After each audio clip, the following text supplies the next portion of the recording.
Freedom! Chiropractic is all about potential and life expression. I started out thinking it was only about health potential and that the body's job is to protect itself from disease, that we have a built-in immune system and that subluxation causes the immune system to function imperfectly. When I further analyzed that concept, I realized that subluxation causes all functions to perform imperfectly. If you have nerve interference, nothing you do, say, or think remains unaffected. You can't do anything at your best as long as you have the subluxation. My job is to get chiropractors to realize this and concentrate on the correction of subluxation, whether people are sick or not. If they have subluxation, any potential is reduced and interfered with. Welcome back and thank you for continuing to tune in. Once again, I'm Chiropractor Howie. That quote was from the one and only Reggie Gold. I decided to do this episode on health because as we move into the new year, people are going to start concerning themselves with being healthy. Well, for at least a month or two, that is. So I wanted to give you some information to share with the people in your office and the potential new people before their interest wanes. Now, believe it or not, there's a portion of our profession that doesn't think that health has anything to do with chiropractic because Stevenson's chiropractic textbook doesn't mention it once. So I'll be entertaining those two thoughts in this episode.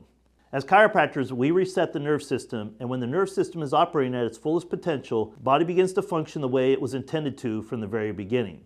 When the body is functioning at a higher potential, the body obviously operates at a higher potential, affecting all its functions. As Reggie said, subluxation causes all functions to perform imperfectly, including health. I understand why some chiropractors want to stay away from the term health, because the term is vague and can be confusing at best. For example, during a quick search online, it claims that health is the state of being free from illness or injury.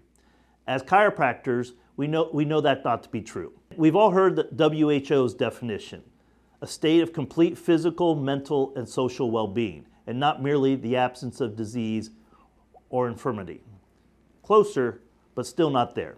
Also, another problem with chiropractors focusing on health, there are so many aspects of health that it forces a chiropractor to mix other methods that are not chiropractic into their practice to provide the client with health.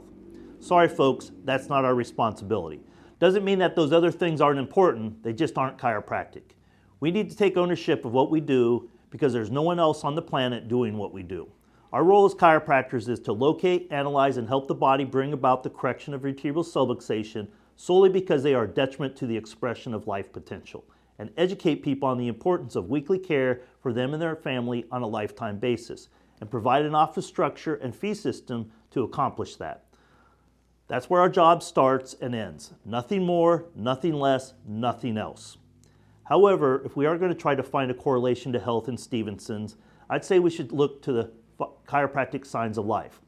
There are 5 of them, and they are listed in the order of importance: assimilation, excretion, adaptability, growth, and reproduction. Recently, I proposed this question to the chiropractic profession. Out of the 5 chiropractic signs of life, which one encompasses health? Well, many came up with adaptability, which makes sense, but wouldn't the correct answer be all 5 functioning together to provide what we consider health? So, does the nerve interference affect assimilation? How about excretion, adaptability, growth, and reproduction? If you answered yes to all 5, I'd have to argue that chiropractic affects health. Seems logical to me. To be healthy, it takes more than just one thing to maintain health. It takes a multitude of things done on a regular basis. Chiropractic is no exception to that rule. Chiropractic is not a be-all, end-all solution to health. However, it is one of the most important factors. After all, without proper communication between the brain and all its end organs, be it the immune system, body chemistry, organ, tissue, or cell function, it's all coordinated and regulated through the nerve system. Similar to a garden. It's not just as simple as putting a seed in the ground and covering it with soil to have a thriving garden. It requires a gamut of things. In order for plants to thrive, they need proper soil, the proper amount of water, the proper amount of sun, the proper amount of nutrients, and that's just to name a few things for them that are needed for them to thrive. Similarly, humans need a gamut of things to thrive as well. Only to name a few, they need food, water, air, movement, community, mental clarity, and a proper nerve supply. Can you see how focusing on all the aspects that can make a person healthy can cause them to lose sight of what chiropractic is really about? Do you think talking about all those other things brings people closer to a better understanding of chiropractic or further away? Do you see how focusing on those other aspects has led to less acceptance and misunderstanding of the mission of chiropractic? If you only focused on chiropractic in your office, would that potentially change your practice and create sustainability? That's why I wanted to point out how focusing on health in our practices rather than just chiropractic has led to the confusion that the public has about chiropractic. So I want you to consider these ideas the next time you step outside of chiropractic to talk about or provide something to make someone healthy.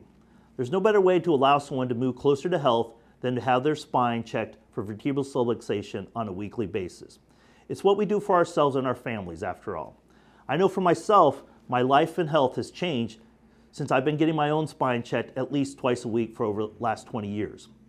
Now, when it comes to practice, you have a choice.